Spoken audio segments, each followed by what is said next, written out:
talk to you today that I'm just simply calling from now to next. From now to next. And it's not just a message about, okay, we've gone through a whole year of this pandemic, and that's now, and how do we get to next, and how do we get to where we want to go. It's not just that, but all of us have times where we question things. And these two verses that I want to read to you, they're really popular in 1 Corinthians 2:9 in the New Living Translation. It says, that is what the scriptures mean when they say, no eye has seen, and no ear has heard, and no mind has imagined what God has prepared for those who love him. God's got a big plan for your life. And as Emily was talking about in some of the words of the song, God's got this great future. God's got a great plan. And but sometimes in the middle of the journey, we get a little bit derailed. We get a little bit fatigued, and we don't know really what's the next step for us. But the plan is still there. Just because you get tired doesn't mean the plan is just been erased off the board. There's still a plan by God. And then Jeremiah 29:11, I love this in the Message Bible. It says, I know what I'm doing. I have it all planned out. This is God talking to us. And it says, plans to take care of you and not abandon you. Plans to give you the future that you hoped for.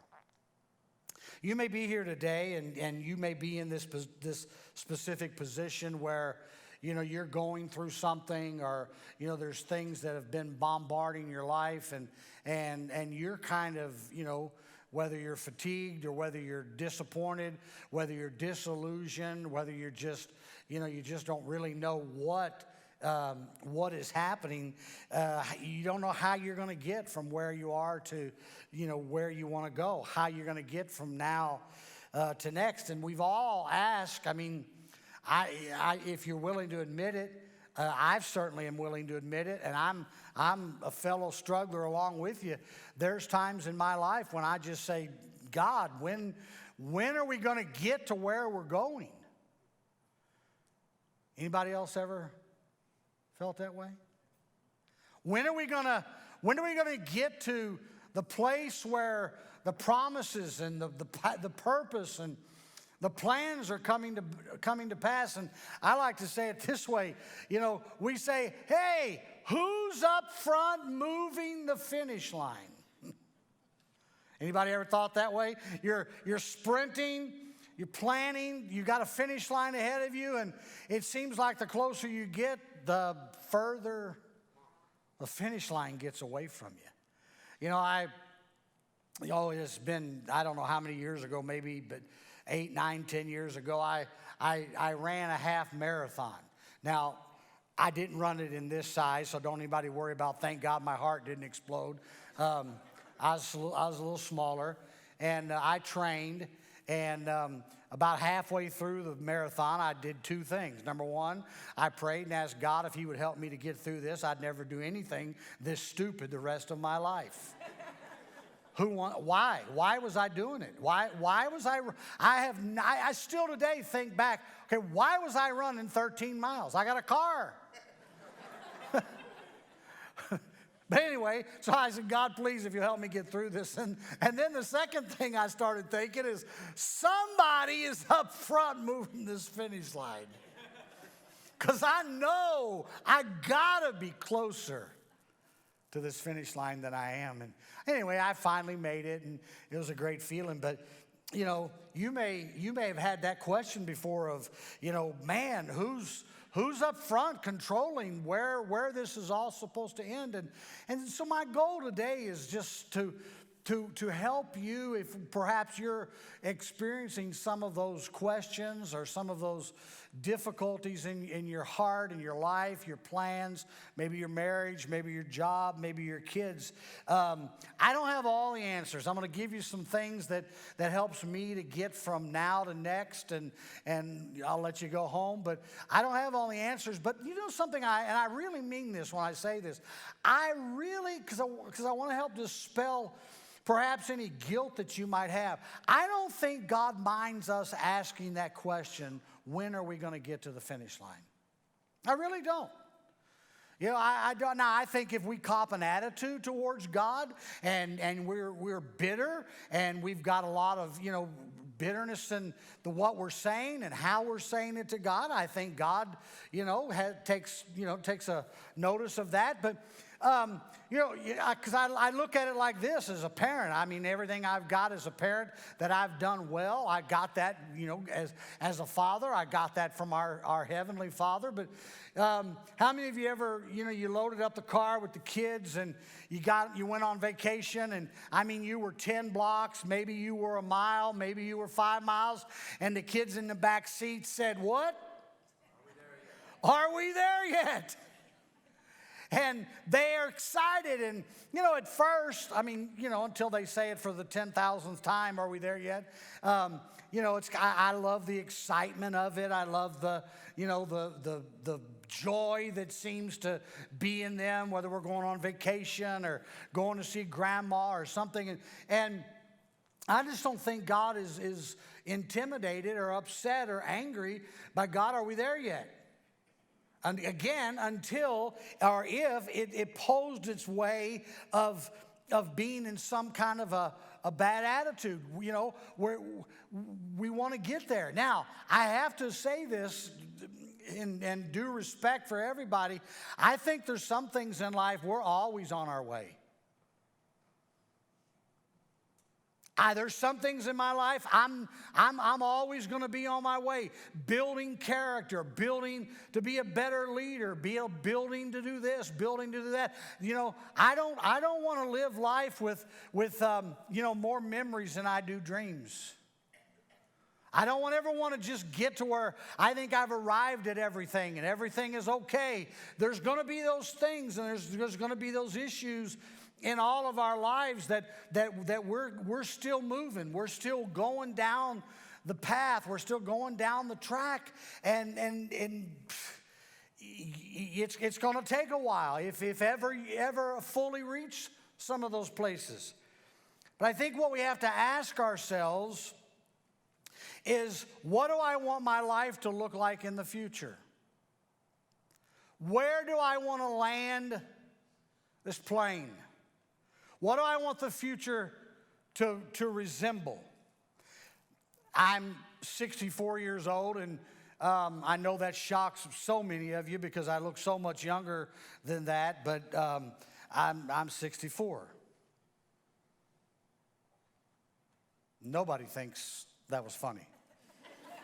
Not one person. Not one person. But anyway, I'm 64. Thank you. If it wasn't for your dumb grain sand story. I used to think, Dave, I don't know what your age is, 58, 59 maybe. But when I was in my 30s, I never thought about the end of my life. I really didn't. And I saw somebody in their 60s and I thought they were old, just like he said. I did. The other day I was with a friend and they said something about, yeah, man, that older guy said, I said, what do you mean by older guy? I said, well, he's in his 60s. I said, whoa. Don't use that terminology around me. But here's my point. When I think about my future and I think about the future that I want, it's not morbid me saying this, but it's just a reality. I have less on this side of the hill than I had on the side that I climbed up to this point. Now, I have no desire, I have no plan of this all ending anytime soon, but it's just reality. Even the Bible talks about there's appointed unto man a day that we're going to die, and I don't know when that's at. I hope I got a long time with my wife and my boys and my grandkids, but I have to respectfully say, okay, I can't waste time trying to find a future. I don't have enough time to chase the rabbits down the wrong trail. And so I have to say to myself, okay, to get from now to next, I've got to do the right things. I've got to make the right steps. I've got to have the right plans to get to the place where I want to go. And so what I want to do today is I want to try to help you to perhaps some of these things that I practice in my own life that gets me to where I want to go in my future and help alleviate some of the frustrations along the journey. Is that okay? So the first thing I want to say is that I have to remember my why in life. My why. Why am I doing this? Why am I going there? Why am I on this journey? You know, I told you we just returned from Nicaragua, and it was very difficult getting there, and plans, you know, they were on, then they were off, and then they were on, and then they were off. And 2 weeks before we were ready to go, it looked like everything was a go. American Airlines canceled every flight into Managua, just stopped flying.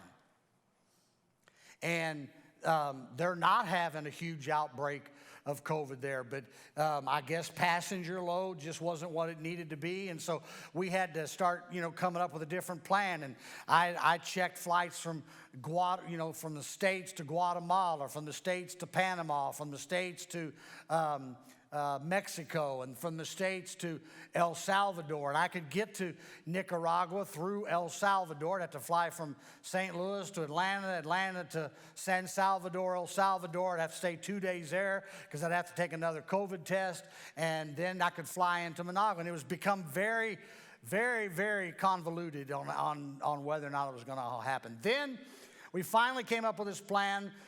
Costa Rica was allowing it. At first, they were not allowing people to travel by land from Costa Rica to Nicaragua because they border each other.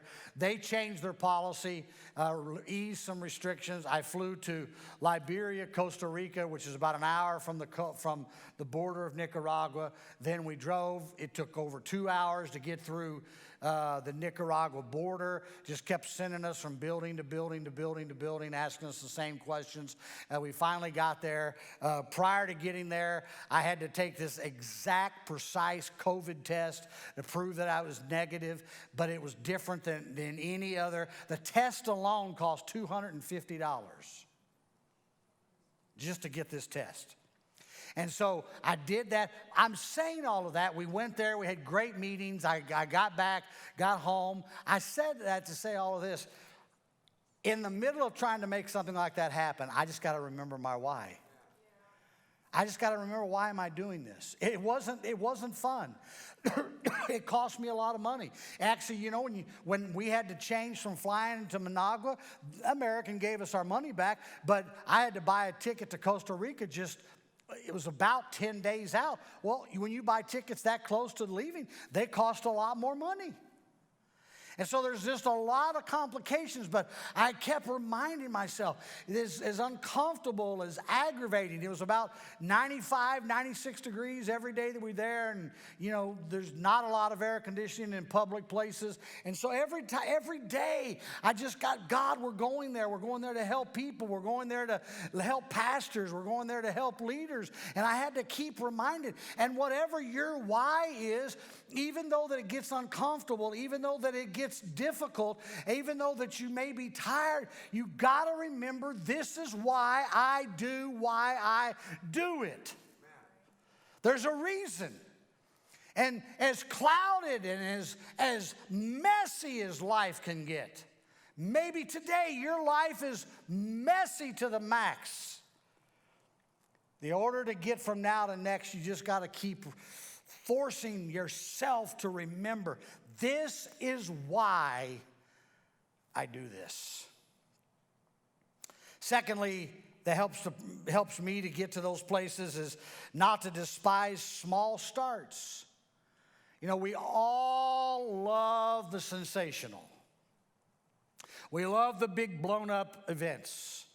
You know, we love the stars in the sky, and everything is good, and everything is, you know, the bigger the better. I like big. I like better.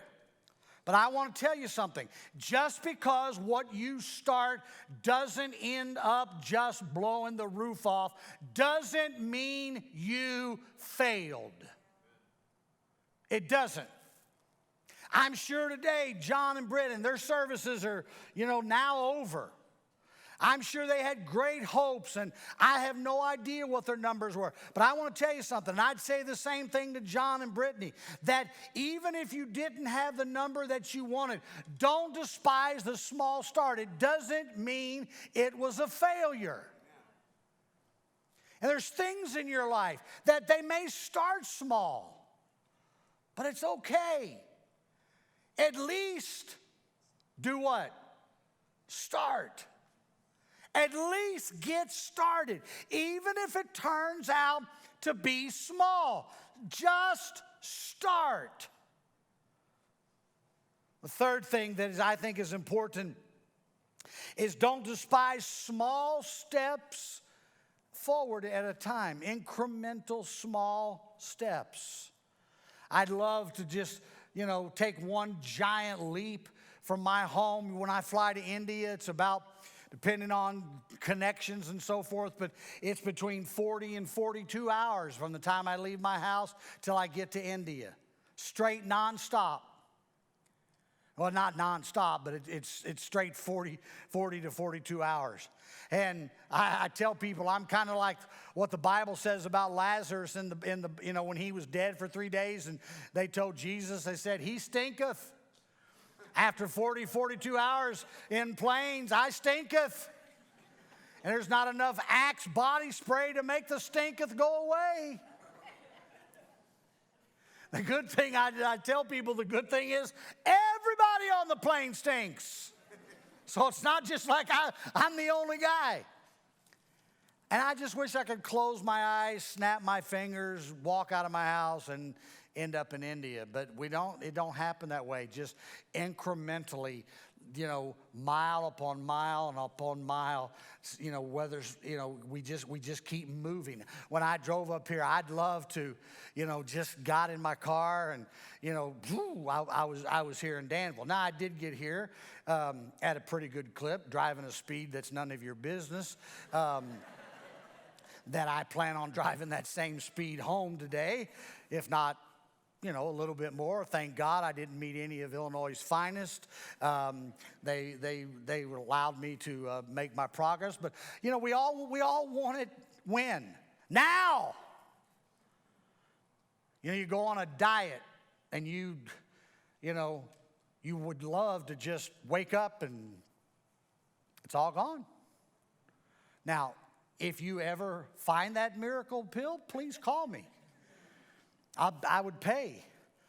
But you can't be disillusioned or frustrated or disappointed by small steps forward. Start and just keep moving.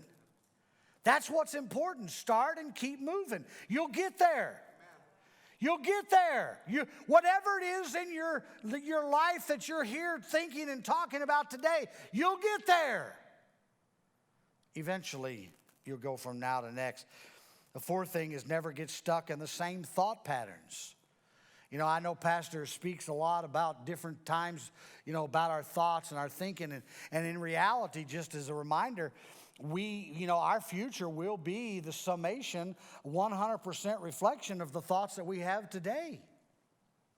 And if you keep thinking, you're never going to get there. You're never going to get there. If you keep thinking, nobody likes you. You're going to always think nobody likes you. Most of the time when we think people don't like us, they don't have a clue that you think they don't like them, because they really don't dislike you.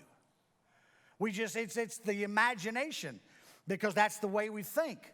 Somebody don't look at us. Somebody didn't, say something. Somebody didn't do something. And, our thought patterns will get us to the place where we want. And if we're not careful, we're going to think thought patterns that are going to get us someplace we don't want to go.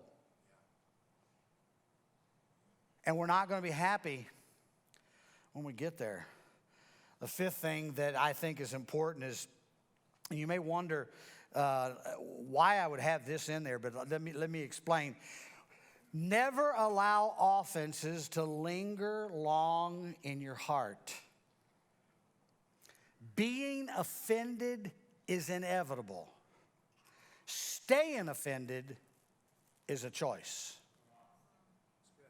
Let me repeat that because it's really important. Don't allow offenses to linger long in your heart. Everybody has an opinion about how your life ought to turn out. And if you don't believe it, look on Facebook, look in your email, look in your text, look in Instagram, look anywhere you want to look. Everybody has an opinion. Everybody. And they got more ways today to express their opinion than they've ever had. And so they see your damages while God sees your potential. They see your failure and God sees your success. They see your inability, God sees your ability.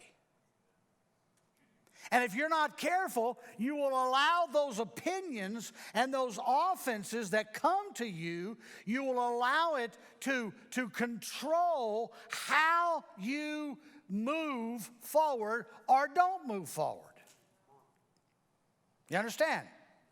And so when you get offended or when somebody says something that you don't like, it might come, but you've got to immediately stop yourself and say, wait a minute, I don't want that to control the way that I think. I don't want that to change my outlook in life. Getting offended is inevitable. Staying offended is a choice. And no matter what people say, no matter what people do, you don't have to allow that to become internalized and control your life and your outlook on life.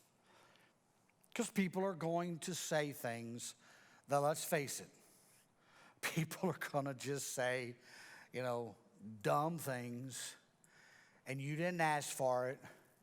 You didn't want them to say it, but they did. And so don't allow offenses to linger long in your heart. So never forget why you started. Never despise small starts. Never despise small steps forward. Don't get stuck in the same thought patterns. Don't allow offenses to linger. 2 more things. Number 6, remember, while I cannot always control what happens to me, I can control how I frame it. I can't stop people. Nobody asked for COVID. Nobody asked to get fired. Nobody asked to get laid off. Nobody asked for that, oftentimes those marriages break up and you didn't ask for it. You didn't ask for the affair. You didn't ask for your kids to get, influenced by somebody that first introduced them to heroin or first introduced them to pornography. You didn't ask for that.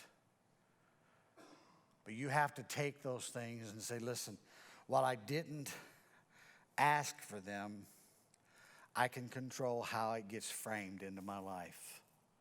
I can put a different frame on it. It doesn't have to destroy me. It doesn't have to cause me to come to the place of total destruction.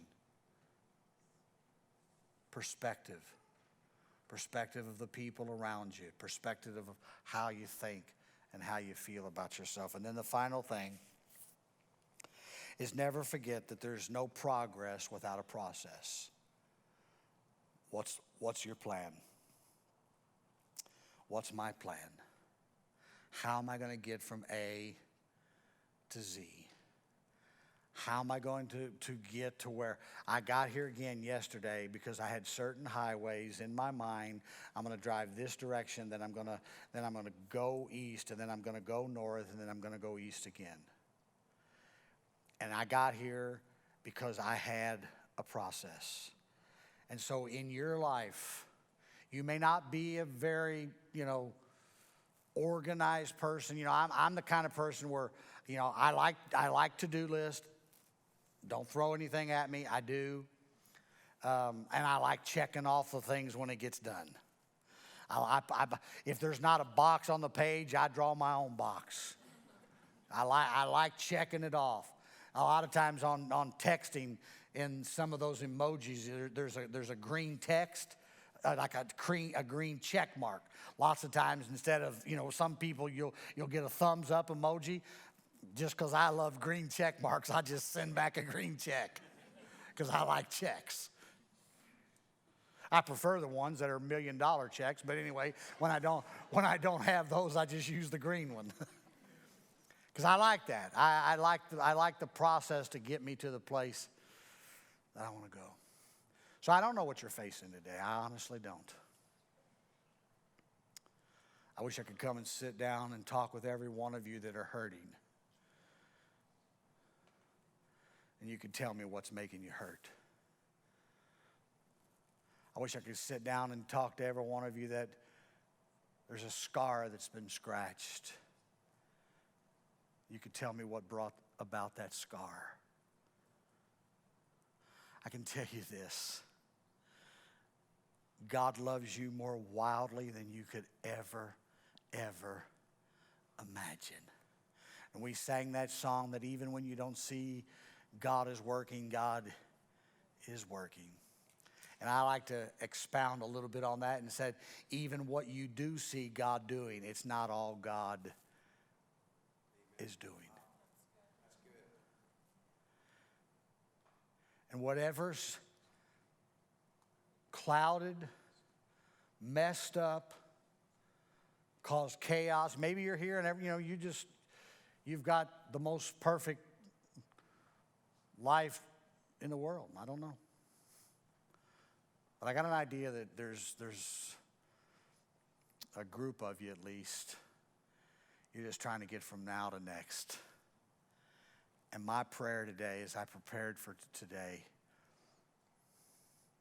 is that I could say something to help you get over and get closer to your next.